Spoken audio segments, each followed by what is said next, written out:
Throughout the eras, there have stood themes that stay relevant and popular. One such theme is the battle between the forces of good and evil, and good's eventual triumph. The popularity of this theme has rarely waned, and it is one of the most common themes in the current era of literature. With the plethora of evil sources in the world, man finds solace in these stories.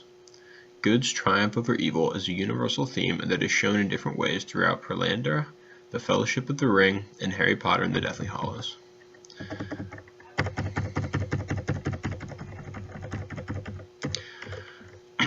The Fellowship of the Ring is a trilogy of books following the actions of a group of unusual companions as they attempt to destroy a ring of supernatural power. These works are the most popular in the literature written by J.R.R. Tolkien. Throughout the story, the forces of good want to destroy the ring, and the forces of evil want to use it. For most of the story, there is a definite line between who is good and who is evil. The use of good versus evil in the story is seen by many as setting the standard for which the theme is judged. The good. The forces of good are not perfect. They don't always agree, and they rarely see eye to eye. Because of this, the forces of good are just that for most of the story. Forces, plural.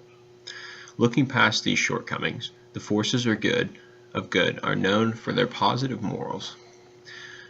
There are some specific characteristics throughout the story that are implied to have the most importance. There are three in particular that caught my attention. The first is courage. At the beginning of the story, Frodo Baggins is asked by Gandalf the Wizard to accompany him on an adventure. This is not something the hobbits do, and it took great courage for Frodo to leave his comfortable life to pick up one full of pain, discomfort, and sadness. The second is loyalty. Samwise Gamgee shows the most glaring example of loyalty throughout the series. The devotion that Sam shows Frodo during their adventures brings great trials and tribulations upon him, but he weathers it all to see his friend to the end. The final quality of good is sacrifice. During the quest, many different people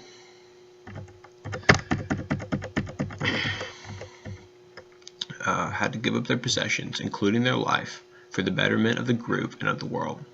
These characteristics serve as the backbone of those who fight for the good in Middle-earth and the protection of the innocent.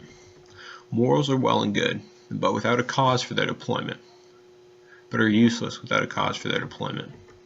This comes from the goals and objectives of those in power. For the good side of the battle for Middle-earth, the goals are two main things. The first is for the destruction of the forces of evil within the land, and consequently the Ring of Sauron. The second is the protection of the people from those forces. These seem like almost the same thing, but they are vastly different, and this is one of the reasons for the good's resistance to work together. Those who want to defeat the evil, defeat the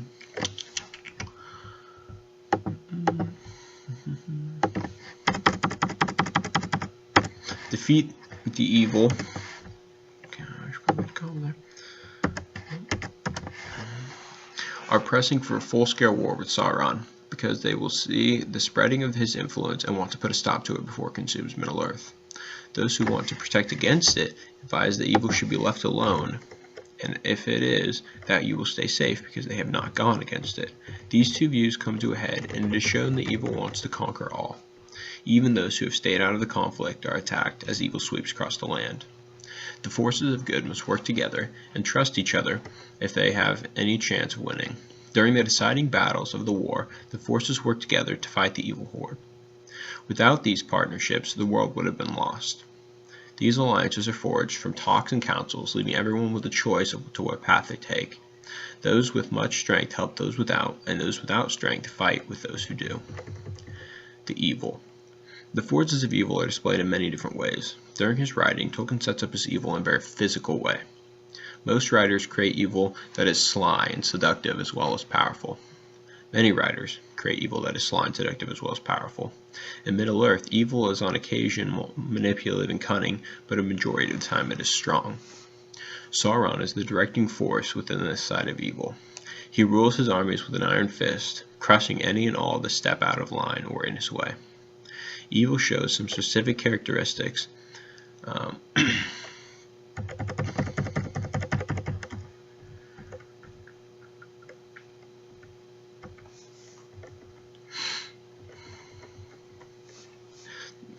evil shows some specific characteristics that stand out in The Lord of the Rings. The first is strength.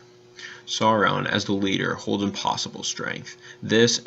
With this, he enforces his rule and grows his army that he might have more of it. It is what allows him to conquer other armies of Middle-earth. The second is callousness. Sauron and his forces show no sympathy or remorse for those they conquer. This allows him to make decisions for the future, make decisions that further his cause without the weight of unneeded emotions. Finally, evil is corruptive. The taste of massive power evil provides changes even the strongest-willed individuals into someone willing to do the unspeakable for evil, to do unspeakable evil for more. This is shown most notably in Saruman and his rejections of the good for the power that Sauron offers. Sauron wants to rule. The entire war against Middle-earth was started so that Sauron could rule over the ashes of the races that inhabited it. The nice thing, well, not really nice, about evil is that it has a singular goal that it works forward with wholehearted devotion. This is because there is one leader to rule them all, and so he can focus all his forces on the goal that he has set for himself. This is one of the main differences between good and evil. Good is all about trust, partnership, and cooperation, whereas evil is about force, command, and control. This is a disadvantage for the good, whereas they must have negotiations, councils, and treaties before they go to war. Evil can strike effectively and quickly because they only have the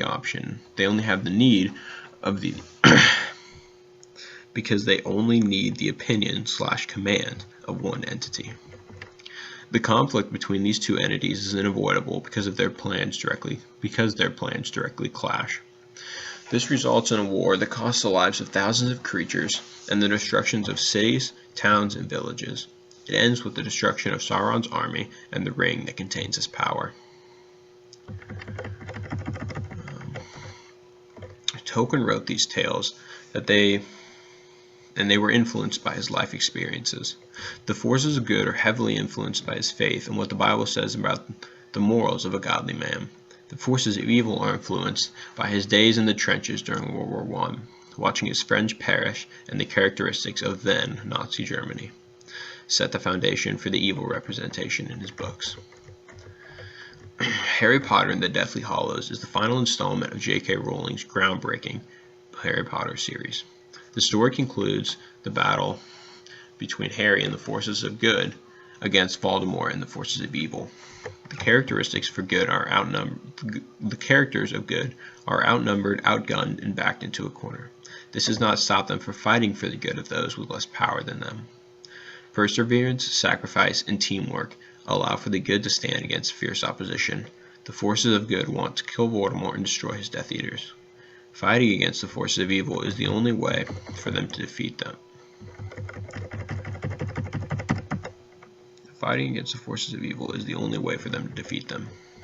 The leaders of the good forces understand the need for sacrifice and death to accomplish the goal of wiping out the enemy.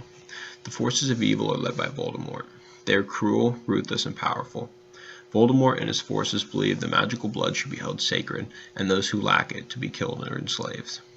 They believe the purity in the magical bloodline is of the utmost importance, and because of this, they look down on anyone with mixed blood. To accomplish their goals of magical dominance, they kill those who pose any kind of threat to their movement, they torture those who have information about the resistance, and they infiltrated the highest order of the magical community. The two sides come into conflict when evil attacks those that are on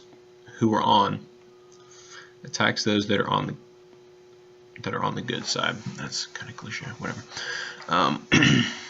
They learn of evil's plans and fight against it for the good of Europe and the mixed blood magicians.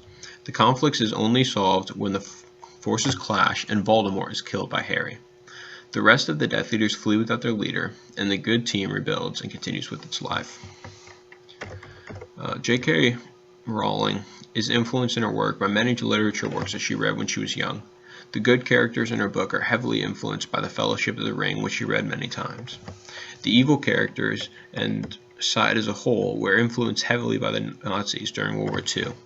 The relationship between Hitler's ideals with the relationship between Hitler's ideals about mixed blood and the genocide of inferior races is closely tied into Voldemort and the magical purists in Harry Potter. Pelandria was the second book in the Space Trilogy by C.S. Lewis. The main character, Elwyn Ransom, sets off for another interstellar adventure. Pelandra, or Venus. Pelandra, or Venus, is a lush planet with vast oceans, small dragon-like creatures, and a green-skinned Adam and Eve. There are very few characters in this book. Because of this, Ransom is the only good character who takes part in the conflict.